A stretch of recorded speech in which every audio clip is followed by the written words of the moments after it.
Tātou tāpua I le atua.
Maia, ia tātou alalanga fia I le alii. Ia tātou alalanga I le papa lo tātou o le tanga. Ia tātou atu I ona luma ma le vi inga. Ia tātou alalanga ia te ia I pese. A wao le alii o le atua sili lea, o le tupu tele lava o ia e sili atua uma. O loo I lona au mea lo loto I le lalulangi, e ona fo I maunga mawalunga. O le tatalo mo le anganga pa ia, tātou ifo ma tatalo I le atua. Le atua pa ia e lo mātou ta mai whāvau. Ua ulufale mai a lau whānau whātua le neita e au, se o mātou sula ina lo vi inga, a wā o lawa lofa ua tele na wā lea mo I mātou. A ua mātou mua I tatalo atu I la u fio. A fio maia, e ala I loa nganga pa ia, e tautolo ina o mātou tangata tāpuai. Ina ia mātou whael nei tāpuai inga I le awa ma le ngāo e tatauai. Ma ia I uai mea uma I le whaasili ina o lauvi inga e whaavau. Mātou tatalo, e ala atu ia Yesu ke riso lo mātou alii ma le whaola. Amen.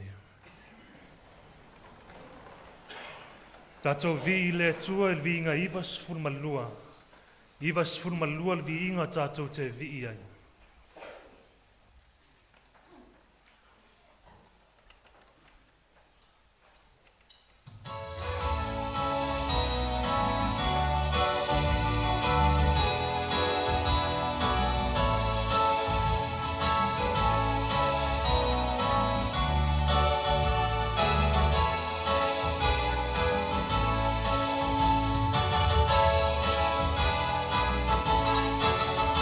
Amen.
O le whaitauina o le tusi paia.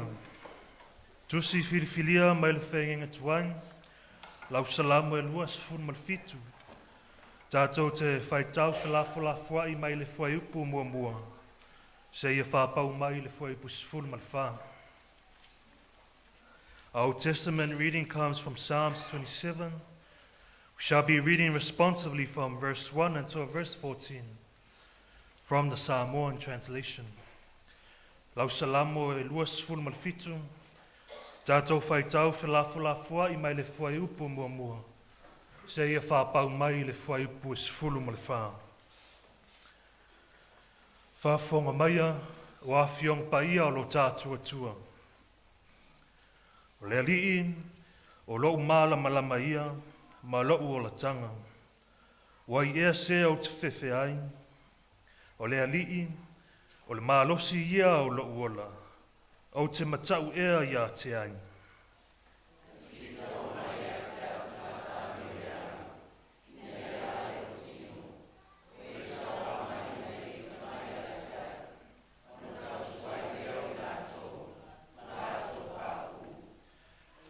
E ui lava ina tō lau api se I tū taua e tau mā e le whewhe ai lo ulotu.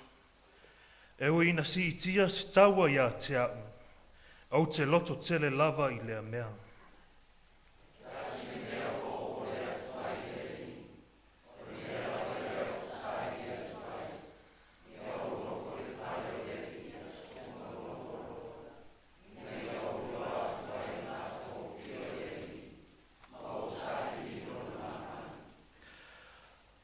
O wā na te wha lilo ia te au I lona whale a pitanga I le aso vale. Nā te nā tia au I le mea lilo I lona whale whita whai. Nā te whae e tia au I le papa.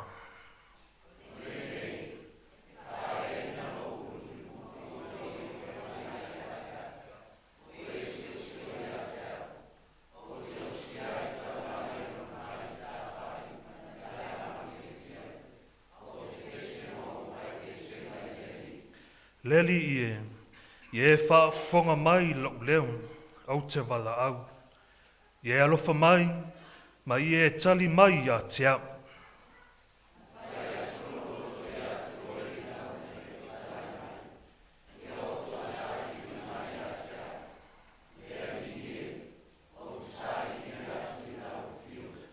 Awa e te liu ese au fonga ia te au. Awa e te tuli lau au auna I lau toa tā mai. Na whai oe mo ufiso soani. Awa le tu la fuaina au. Awa fo e tutu ua au. Le tuwae lo ufa o la tanga.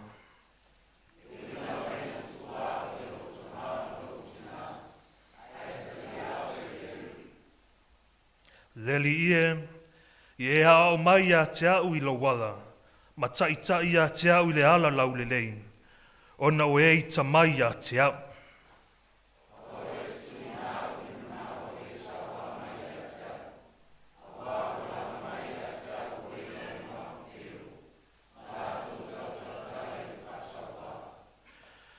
Ana o le whatua tua o te iloa le anga leo le alii I le nuu o tangata ola. Po ua o whaawai vai lava.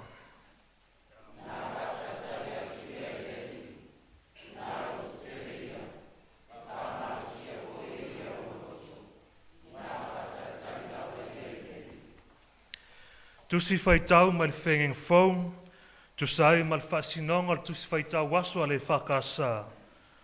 Tusi a Paulo ia Roma I lona matau pue wha. Tātou te toi whaitau whelafua I mai le whaipu sifunu ma le tolu. Se ia whapau mai I le whaipu lua sifunu ma le lima.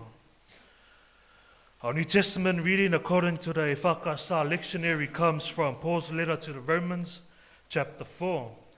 We shall be reading responsively from verse 13 to verse 25, again from the Samoan translation.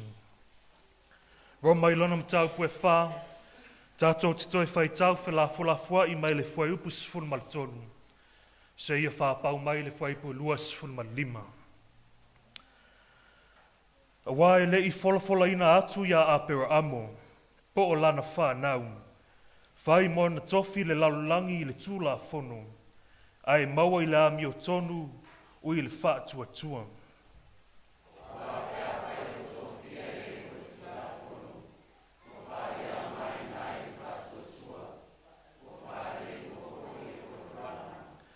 Wa o tu la fono e tupu mai ai le toa sa. A wa pea le ai se tu la fono. Ua le ai se soli ai.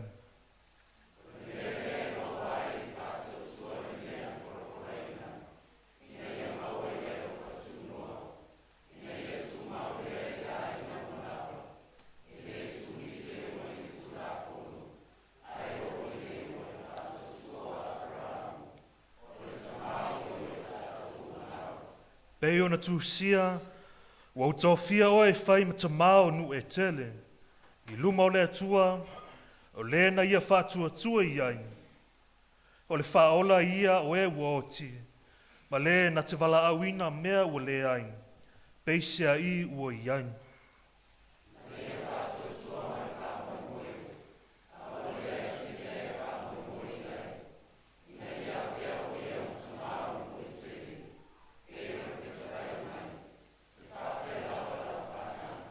E lei vai fo'i lona whātua.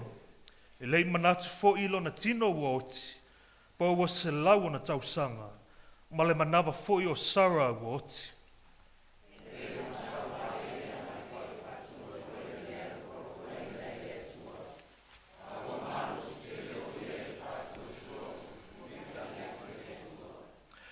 Ua na mautinoa fo'i. E mawhai a te ia o na whai o le mea na fola ina e ia.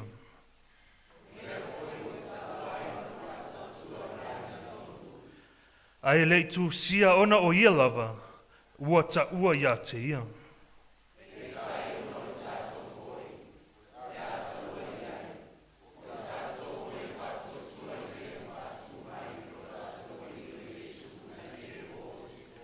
Ma le fwai pui lua sifun ma lima.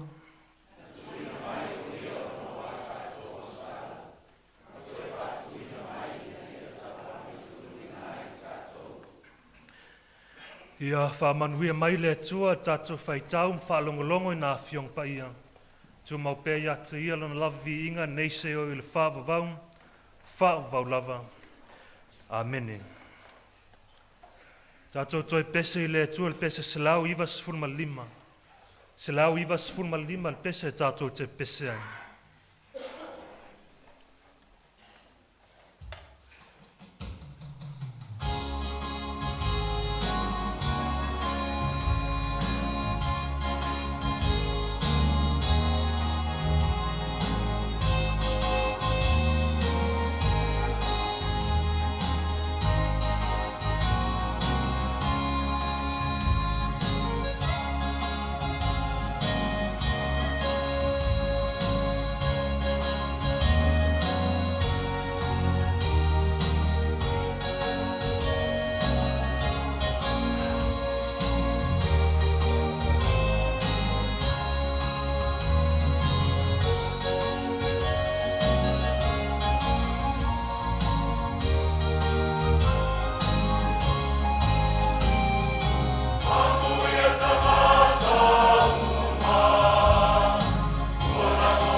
A tātou talo sanga, talo whawhitai, whatua senga, tui nātu I le tua a tātou mana.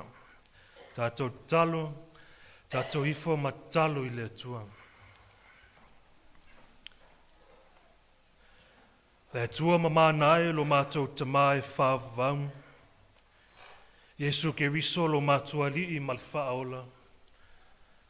Au le anganga pa ia lo mātou fiso soa nisili. Pa ia, e mamalu, sili ese lava la ufio le tuo ang. La ufio lava o le pongayu lo mātou wola, ma le mata I sau o mea le uma. La ufio le tua foa, na e whaia le langi ma le langi, ma mea umalava o lo tumuai. E o lawe le tangata na e whaia lo whaatu spa ia, ma le wha moe ia whai ma tau si mea o le fuanga. Ma ia I loa le tangata ona ola vivi ma whawhitaia lau fio. Lau fio le atua le alofa fua ma le alofa muti valeu malava. Lo alofa lava lea ue wha alia le nei tae au. I nau mātou ala wha I mai whanunga le lein. Sa mātou moe malo lo il po mwai. Moa il mātou wha silinga malo sin. I nau mātou poto mai le nei tae au, I lo malu tapua. Whaftai te maolo manuia al tapua I ngā atoa nen, manuia nei au lotu. A mata mai tai, se o lava I nei o alo mwhanau. Whaftai foi mo le nea wanoa o mātou whai tapua inga whaatasi, ma nei o mātou mātua o a inga, o wō mau mea mai, o māloa sia simani, wā fo iso se māfuanga wa si la fie la wa fio, wā lai o na mātou māfuta le nei tae au. Whaftai mo au mea lofa whaasoa mai. Mea lofa au whao loa ina ai mātou le tino māwhauwhau ma le anganga. Ai ata leni maanga wā ese o mwhai ai o na mātou tautua, ma au nā tuai la wa fio. I so se ala I te whinanga lui ai. Vi pēr la u fio wā lo mau pēr tala fia. O lo manuia sa moa lo mātou tofi lea mai la u fio. Manuia yon tai wha pēr on tangata nuu. Whaftai te mā, mo lau tusipa ia. O le mātou tai ala lea mai la u fio e tonu fo lau ina ai la mātou whainga malanga. O le sulu lea yo mātou vai ma le malama yo mātou ala uma. Ai ale angang pa ia lo mātou fisoso anisili. O le anganga ila ngoni na I pēr le māwhanwhana ma le lotitele. Temi pe aona mātou whenga I malu I tau. Whainga tā ma whi tau le nei o langa. Alu mātou whawhitai sili le tuwain. Whaal tangan saunie la u fio. E ala lea I lo walpelo Yesu ke riso lo mātua lii ma le whaola. Lona soifua o fo ina mai. Lona maliu ma lona toe tū manu mālo mai le oti ma le tuunga mau. Ua mātou mau ai le ola e whaavavau. Ma ua maanga luai a mātou angsala. Tu mau pēr I la u fio le vi inga le wha manu ma le wha netanga. Nei se o I le whaavavau lava. Le tua mio tōnue, o la u fio lava e tōnu msa o au whaamasinonga umalava. Ue alofa ina I mātou le alofa I sili o nā toa e pangā lea. Ue le tusa lea ma la mātou tali atu I la u fio. Ona a mātou a mionga ma whaatinonga whaia I le aso ma le aso. Mātou titau tino le li ie, mātou lava o se whanau se ma ang salapea I o luma. Mātou titalo, I alofa wha maangalo mai mātou nei lau whanau. Wha maangalo mātou I teimi mātou te le wha maoni ai whaitau I a wafiong pa ia. Ma mafuta atu I lau fio I titalo. Wha maangalo I mātou. So mātou wha lango ma wha moe so mātou poto ma so mātou I loa. Ai ngalo ai le fina ngalo ua whaata atia la u fio mo I mātou. Wha mangalo I mātou a mātou nau lava I so mātou vi inga. Ai ngalo ai vi inga te tau mo loa ufiu. Whamangalo fo I mātou I mātou wāwhenga I ai ma le isi usa tangata. Whamangalo mātou se wa le tonu msao lea I lau silafanga pa ia ma lau whaafonga anga. A vea le tots pa ia o Yesu ke riso na malingi le sa tau. E whamangalo ai mātou ma nei lau whanau. Mtoe watu I mātou I mawhtanga mawhanwhana ma lau fio I whaamang. Ao mai pēr lau fio. Nei mātou I loa na salamo wha mauni. Fuli tua I leanga. Ma whatua tua pēr I lau fio. Le tua whafonga tata loe. Lau fio lava I malia I o mātou loto I mea le uma. Mātou tatalo le tuae. Le lingi mai au wha manuianga mo I mātou nei lau whanau. Wha manuia le nei tāpua inga atoa. Wha manuia le nei e ka le sia mata mai I lau au au na whai whiau le whaletua ma le a inga. Whai pēia te la ua le mauatele, ma le on sai. A wāre whenga iai ma le taitai ino le nei e ka le sia. Wha manuia I ona tu tino uma, se o lava I whanau. Leo ina lato wala uma, whenga iai ma o a onga mga luenga, ma ia iai pēa au wha manuianga ia te lato.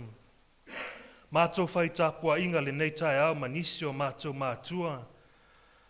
Wa inga o whanau ma loa sia simai, ai meise fo I lau au whainga luenga, I whai whiau ma oa o maalua.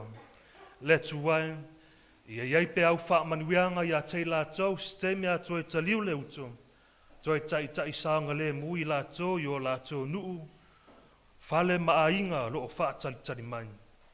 Mātou titalo le tuai. Nisi o lo iai wha noa noanga ono le malango le maliu ma le oti. Ia lofa wha maise ma wha maa whanawhana ina I lātou. Ue o lo whengai ma ngasi o le tino man maa whauwhau. A lofa lau fio, ia toi wha foisia le malusi, e toi wha awau wai a lātou tiu te mga aluenga. O tinao o tau aveina lau mea lofa tangata, whai lelem pepe fōm, ia pele ina I lātou ia wa au angalenga. Mātou tatalo le tuai mo lau kolisi whaafai whiau I maalua. Le li pule ma le ainga whai aonga wā le whaafai lele ina o tama whanau le ka le sia. Ia mō pe I lātou le manuia mai lau fio. O whanau talo sio lau e ka le sia lo o tauina I maalua. Ia iai pēr lo fi le mu ia te lātou, ma mō pe le loto tele, e wha wau wai ngā luenga ma wa onga. Mana tua pēr lau e ka le sia wau, I mata ngā luenga ma pūlenga ma au loto taitasi. Wā lava ni lātou fuafuanga whai le nei vaenga o tausanga, e iai pēr au wha manuianga ia taitai saunga le mu, fuafuanga ma whai a lau e ka le sia. Mana tua pēr si o mātou atunu o Samoa, lo mātou tofi lea mai lau fio. Iai au wha manuianga ia Samoa, mata mai on taitai, se o lava I on tangatanu. I lātou whai unga lei, a wā se manuia lau tele mō Samoa. E mana tua fo I le lalulangi pa ngā tia, whea ngai ai ma taua ma whewai vai ainga, wha mai pipisi ma wha lave wha le nātua. Susulu atu lau malama, ia maua I lātou le no lei ma le file mu. Stemi a mātou wha longolongo ia wā fionga fola mai. La unga lau fio e ala I lau au auna wha tau waa. Wha pa ia la mātou wha alongo. Ina ia mātou malama ia wā fionga fola mai. Stemi fo ia mātou sauni talia le talisuanga pa ia. Ia mātou a ai ma whainu wai. Ma mana tua ai pēr lau whāu tanga wa saunia mo I mātou. Mātou tatalo nei. Whātasi ai ma tatalo I le loto tangata lava ia. O mātou ofo ina atu I lau fio ia whaia pēr lau finangalu. O mātou tatalo. E ala atu ia Yesu ke risolo mātou ali ma le whaola. Amen. Tātou toi pese I le tua le pese lua selau tolus furma lima. Lua selau tolus furma lima le pese tātou te pese ani.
le tatalo morfoai, tato ifo ma tatalo I le tua. Le tua lo fai, o lau fio lavana e fai le foa I sili. Ala lei lo walpelo Yesu ke riso lo matua lii ma le faola. Na ofo ina atoa mai, mo le faa maangaluina a matua ang sala. Ao le faola tanga mo le laulangi atua. La fuang fo I lea lo matua ola fia fai taulanga I la au fio. O lea ua matua au ina nisi o lau tamawa inga faa soa mai ala I tupe. Fai ma matua taulanga faa fitain. O matua toi ofu ina atu. Faa tasi ma o matua tangata atua. E fai ma matua taulanga. Matou tatalo le li ie. Ia lofa talia mai, whapa ia ma wha manuia. Ma ia wha ngā ina I so o swaenga e te whina ngalo ian. A mai pēa lo wanganga, ina ia matou I loa na fuai me sili mo lau fio ma lau tala len. O matou tatalo, e latu ia Yesu ke risolo matou alii ma le whaola. Amene.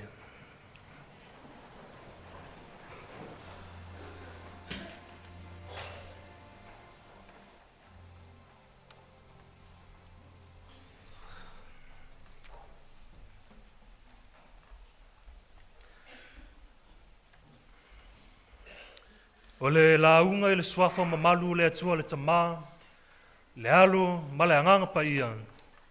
Amene. Ua maua le matua le launga mai le tusi le sa fai tawina mai le fenging fong. Romai lo na mataupo e wha. A ua ufa ngā ina le fwai upo e sifuru ma le valu, ma le sifuru ma le iwa. Wha fonga o titoe fai tawina. Na ia whatua tua ma le wha moe moe, a ua le aise mea I wha moe moe iai. Ina ia vea o ia ma tamaa o nu e tele, pei o na whetalaia mai, e wha pēnā lava lau whanau. E lei vai vai fo I lona whatua tua, e lei manatu fo I lona tino woti, po wa se lau na tausanga, ma le manava fo I o sawa woti. O le manatu au tu la unga e tu sai ma le whaasinonga tu si whaitau wasua le whakasa mo le nei asu. O le whaatua tua e wa ai ma mau ain. O le whaatua tua e wa ai ma mau ain. A mawhau whau e tātou manatu au tu le neitai au. O na toi tō manatu ai lea I nei o tātou tua a walang mau mai tia saa. O e sa ina le ngasu o le tai au. A wā tala ina o le tala lei atu motu o le Pasifika. Na lato malanga atu ina nuu whapaupau. Ma le lei loa pe tua mania mea I o na tupu I lunga o le ala. Whai o le whainga tā o le vasa na malanga ain. Ai alu le masani le ngangana o nā atu nuu ese ese. Ai meise le tuua o a inga nuu masi o lato atu nuu Samoa. Peitai, na maali lia lava I lato e ope a lava. Ona ro lato whatua tua na lato wa ai mamawain. E manuia ai mea uma lato te whaia.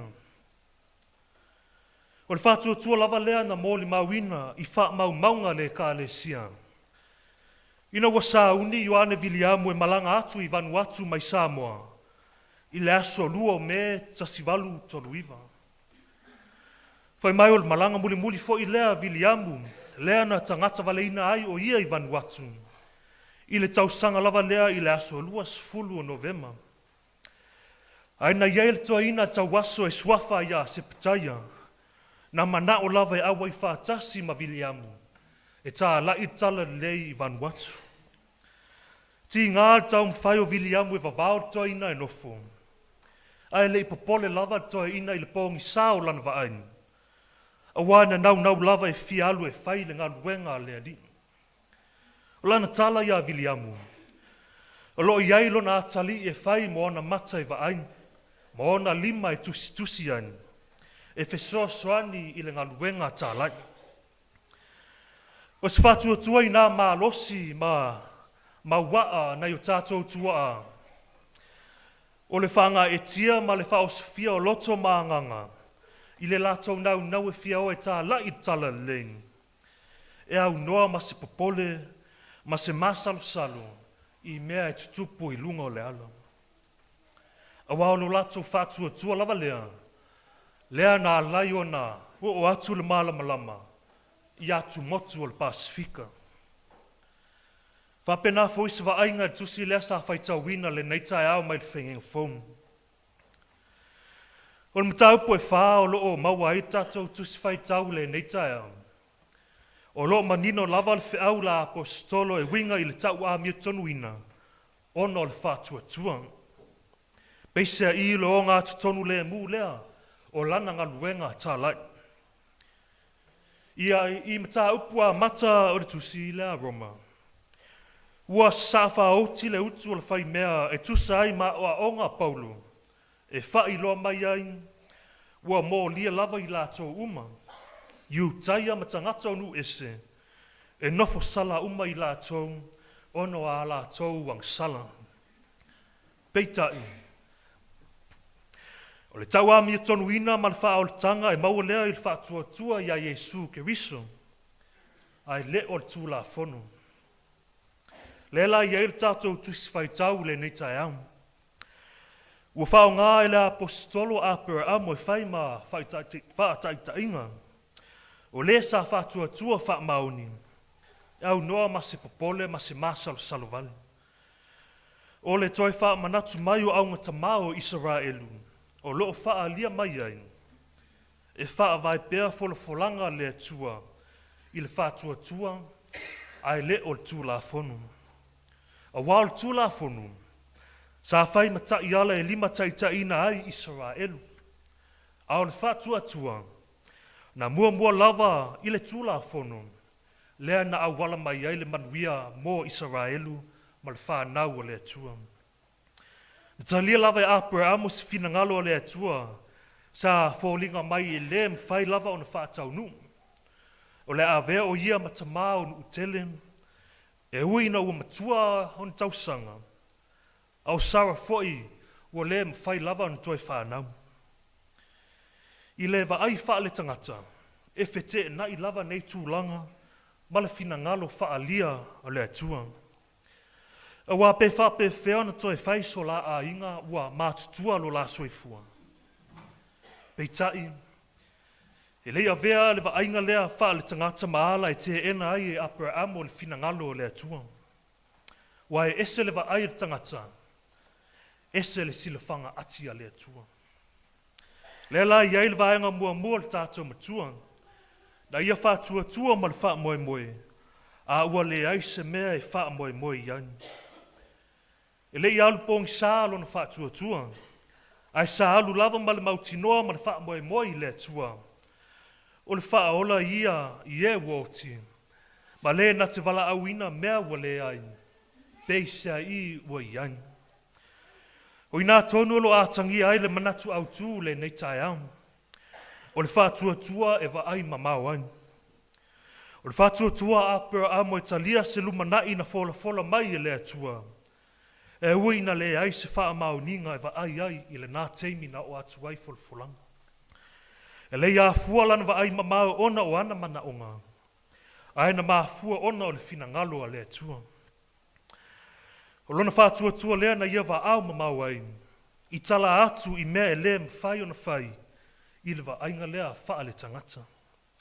O le wha lango ma le wha moe lea I le wha maoni o le atua. Na I lo le maa losi ma se I lo le tangata. E tau nuu ai le fina ngalo o le atua. Lea na wha I lo mai I paulo le vaenga lona lua le tātou matua. E lei vai fo I lona wha tua. E lei manatu fo'i I lona tino ua oti. Tu mau pea lona loto wha nau malana wa ai mamau. E tau nuu ai nei folanga. Ona o le mana silisili o le atua. Lea na iei le mautinoa a apura amu. E mawhai lava o na tau nuu nei folanga. On whai u lea le apostola na tau pulea. I le wha o ngā ina o le wha tua apura amu e whai ma wha taita inga. E wha tonu ai le sawa linga awe e tali tonu mwha tua ia Jesu. Na ia wha I loa mai, o lea tua lava lea na Whaataunuuina wholafolanga ia Abraamu. O ia fo'i lea na toi whaatuina Iesu mai le oti. Ma o ia fo'i ua tau a mio tonuina ai i la tō uma o loo talitonu ma whaatuatua ia te ia. Whapena fo'i si whaainga ili tusi lea sa whaitauina mai le whengeng tuain.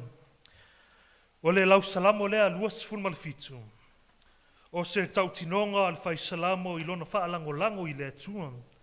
I taimi o le mautonu ma le whemau mauai. E le o se salamo mo ni sauninga o le malu. Po o le whengainga le atua malon nuu. Ai o saa fia fianga o saa whauto e tā vita i le atua.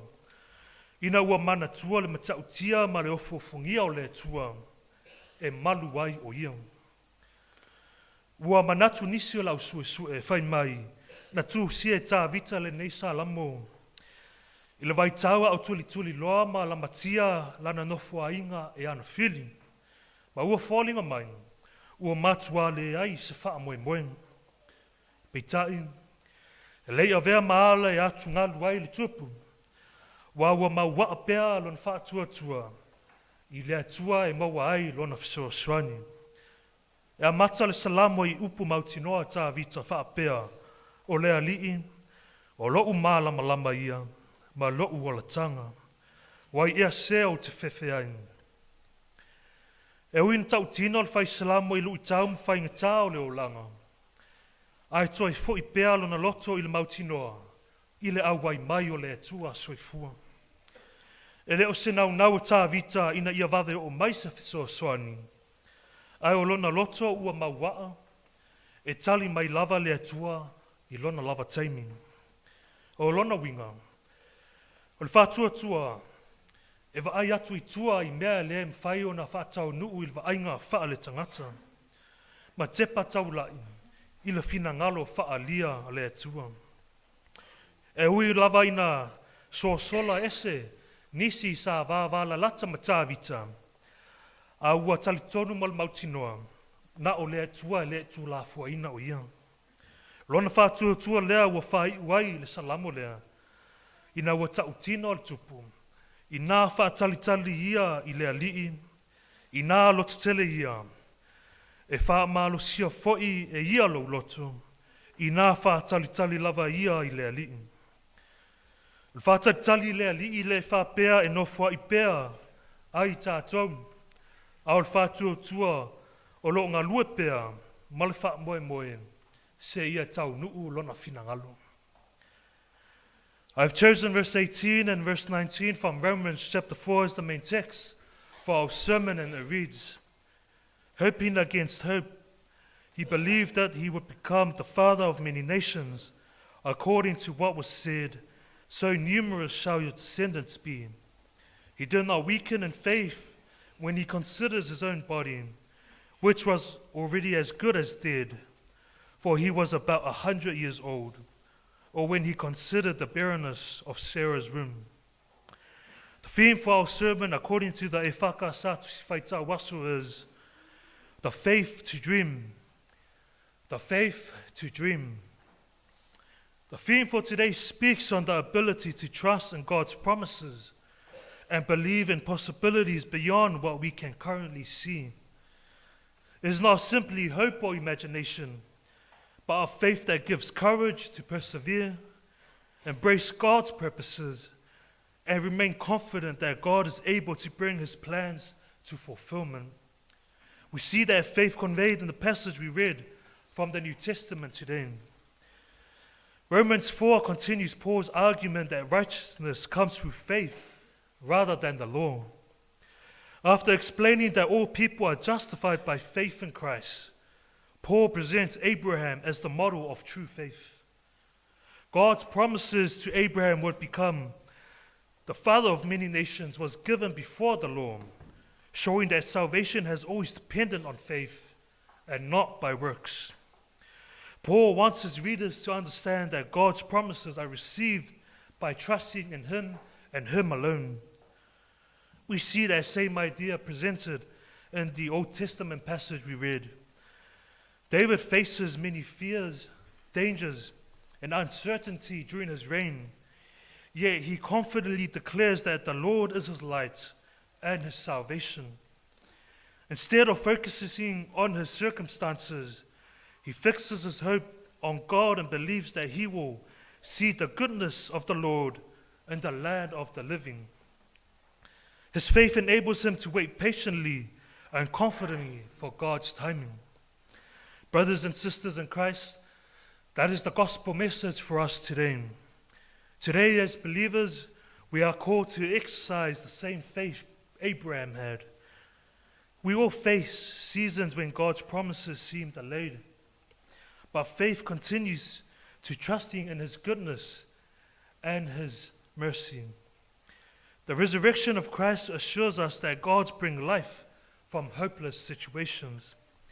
Therefore, let us dream according to God's will, trusting his promises, waiting with courage, and believing that God, who fulfilled his word of Abraham, remains faithful to us today. O tātou nu ue mar tāpua inga le nei tai au, sfeau fo I lea tala lei mo I tātou. O le whātua tua I tātou te waai mamau ai, e tau nu manui ai mea uma tātou te whaia. O le whātua tua fo I lea, o le wha moe lea I lea tua na te taitai ina I tātou I so se mea, tātou te a ngai ai. E au noa mase I loa, pe tua I ia le whainga malanga. Pe on tau tino le tusitala I lau e peru. O le whātua tua, o le whalangolango lea I mea u wha moe ai. O le mautino lea o mea lea o vaaya. E ui na fōlinga mai lea mwhai I le vainga wha le tangata.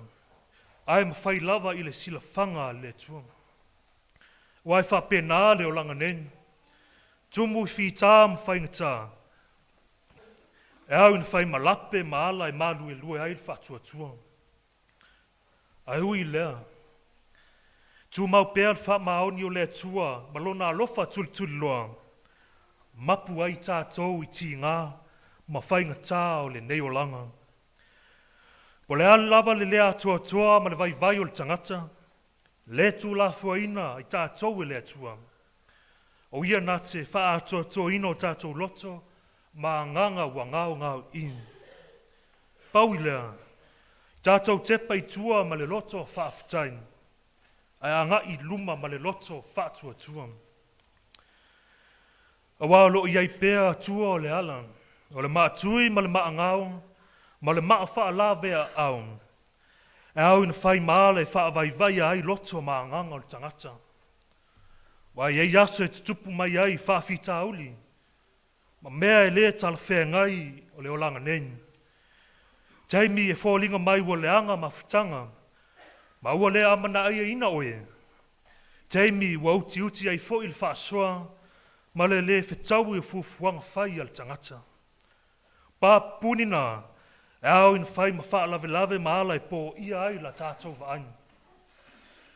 Au tali mai o lea tua, ia mau pēr toa vai, ma tātou tutu mau I wha tua I lea tua. E manui ai la tātou whainga malanga. O la al whai salamu, e ui lava ina o savali le vanu le ato le oti. O te le fefe lava I se mea le anga. O wā oe tāti wha tasi maa. A o la paulo. O le nein. Wha pei ona o tau ta lio le ali ke riso Jesu. Ia sāwa vali ei o tau ia te ia. Ia maua o tau ma ia ti na e ia te ia. Ma ia wha tu mauina I le wha tua. Wha pei ona o ina o tau. Ia wha tele ma le wha whitaini. Ta tonu le awhaina le awea o le nei lau, e mamoli atu ai se anganga o wha whitain, I le paia ma le mamalu o sao le nei tai ang. Avea ia lo whatau wa e whai msuin, si au toa lua e mamoli atu ai le anganga wha whitain, I le nei tapua inga. Wha whitain, I lau sunga I le whai whiau ma le nei e ka le siang, I le wha avanoa ina o le nei pule laa, e mwhai ai o na fola ina ana whiong pa ia.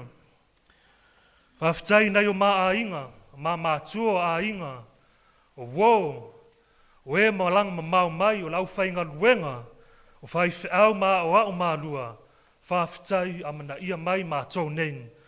La ngona lava i mātou le loto tele, ma le mawhanwhana, i le taliina o se whaatalau la atu, e aua i mai le mawha moe moe. Wa le ola i lea, whaafitai te le lava, i alofa le atua, toi whaatu tumu mea o whaangau ina, a wāl tau whai malanga mai. Yesu ke riso, na tu ua e ia lona mamalu i le langi, ma a fio mai i le lalu langi. Ina ia sāwa wali wha atasi matangata. Na o lava o ia i pua ngā ma le sā tau o matanga. Ai le i solo muli lava o ia, a wao lona wha tua na ia wa ai mamawain. Lea na wha tau nui na ai pēr le finangalo le tua. Lea ala i lona soe fua o fuina mai, lona maliu ma lona toi tu manu malo mai le oti ma le tunga mau. Lea wa tātou maua ai le ola e wha o vau. O le alofa tu noa lea o le tua mai tātou. Tu mau pē i le tua le vi inga, wha manu ma le wha ne tanga. Nei se o i le wha vau lava. Amene. Tātou pese i le tua, pese tolu silau valu sifulu, tolu silau valu sifulu pese tātou te pese ang.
Tāre sua ngāre li, te o tātou te tālo.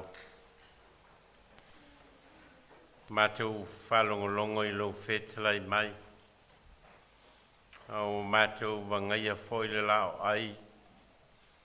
Whai longo le alofa tū no lau a fio. Ma le tāulanga no sia I lo lava soi fua. Na sasai na mai mō le lalulangi anga sala. Ma e whai ai le tāulanga o lo tino ma lo toto. Ma e polo ina ai mātou o lau e kālesia.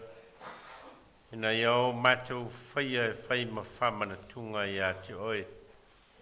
Ia so oma mātou te ai ma whinu ai. Poto poto mai lau e kālesia ma lo mātou whātua tua I lau fio. E te letu lafo ina lava I mātou. A wai tu mau lava lo alofa e whavavau. Mātou saune talia whai longa o lo alofa. Ia e whai mai ai mātou le loto te tele mātou te o ai. Moli moli ma moli mau I lautala le lei. Ma lo fina ngalo alofa mori lo langi. Au mātou te tālo alai lo swafa Iesu le li mal faola. Amen.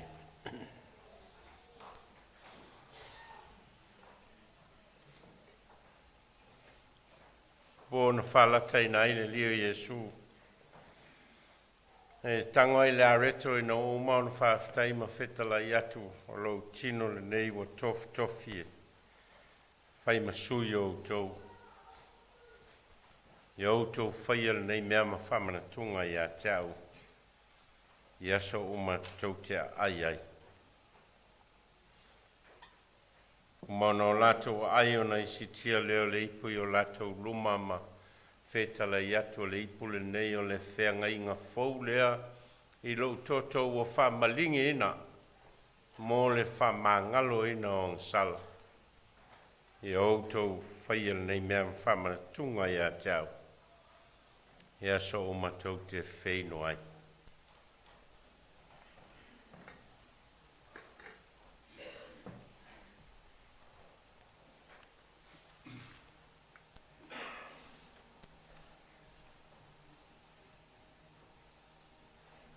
A tau a ao ina matalia loa.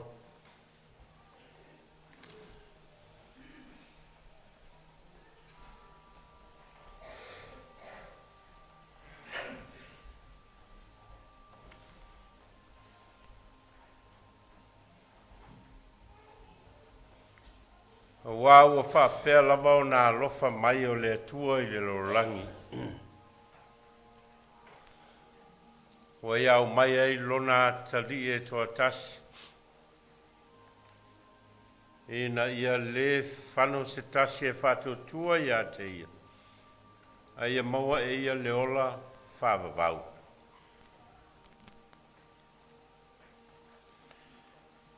Whetalai Iesu o au nei le a reto le ola.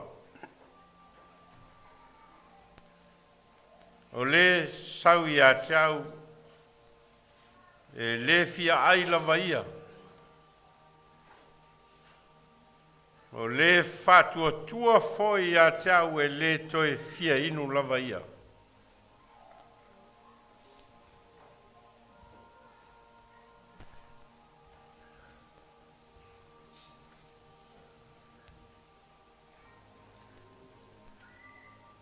E te lai Iesu o au le a reto waluifo mai le langi.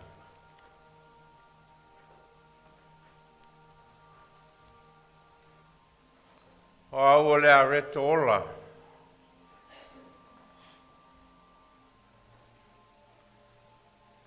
Na ai o tau tamale ma nai le vau au a oti I lātou.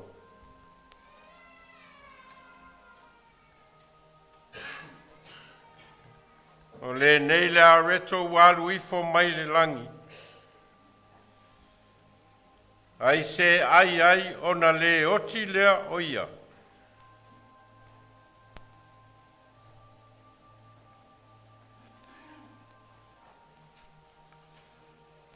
O au le areto ola na luifo mai le langi.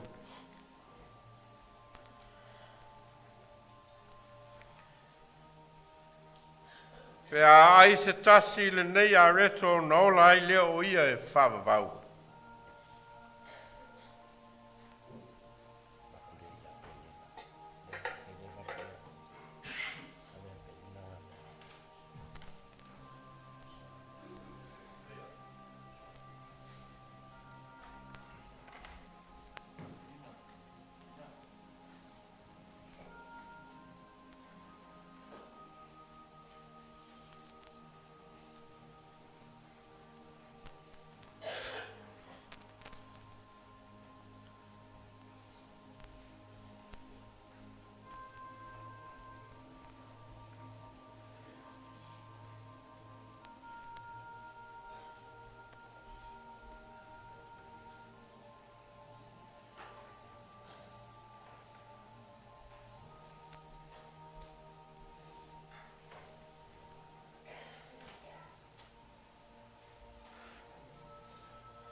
A tau a au ina ma talia loa.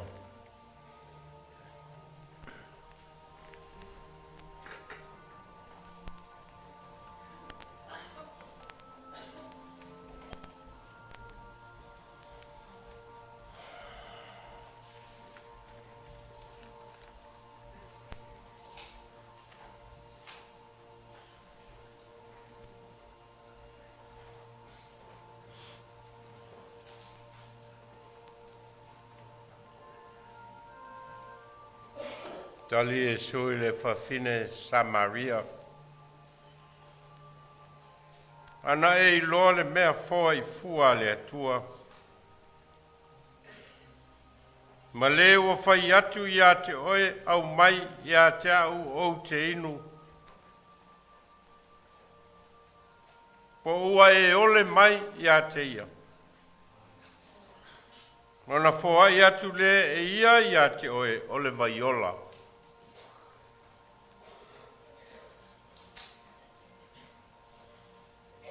o le inu le nei vai e toi fia inu ia. Se inu le vai o te watu ia te ia e le toi fia inu lava ia. Le vai o te watu ia te ia e vei to tonu ia te ia o le vai puna e puna i lunga i le ola whavavau.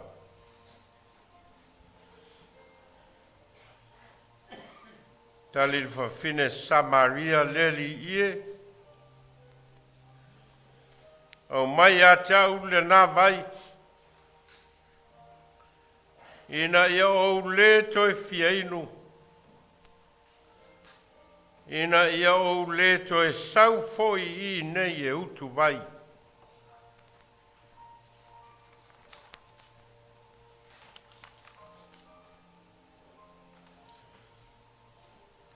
Fetalai e su e moni o te whai atu ia te outou. A whai tau te lea ai le tino le atali o le tangata. A le inu foi lona toto ua lei to tonu ia te outou le ola.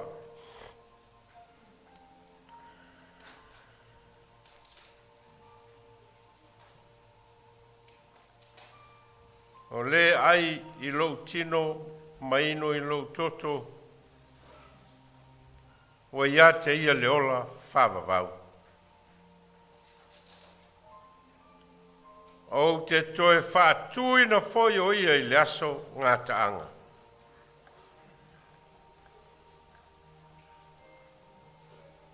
A wā o lou tino le mea ai moni lea. O lou toto foi o le mea inu moni lea.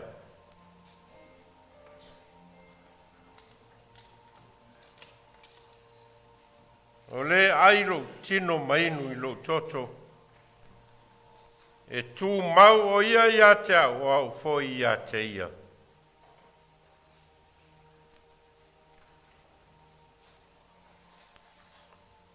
Wau whapea lava o nā lofa mai o le atua i le rolangi. O iau mai ai lo nā tali e tō tasi. Ina ia le whano se tasi e whatu tua ia te ia. Ai maua e ia le ola whavavau.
o e le tu una lava.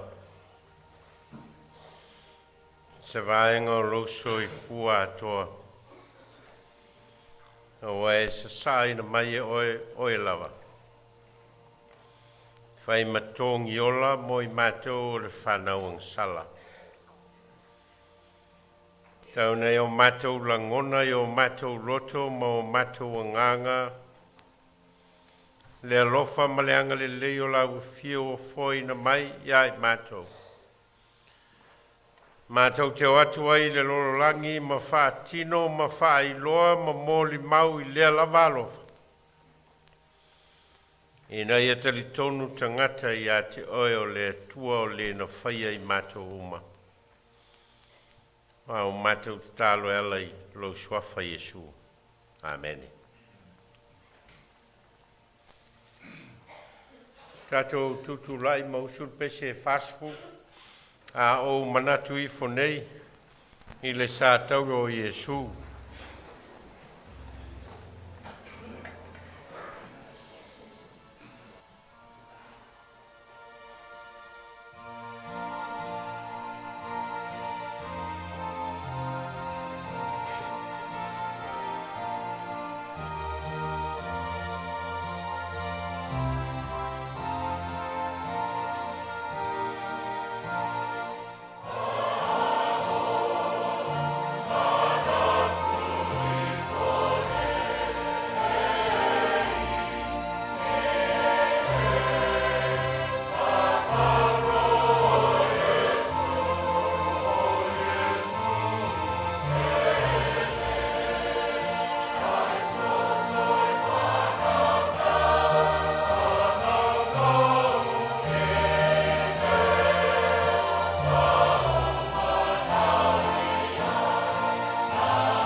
lalo whawhitai.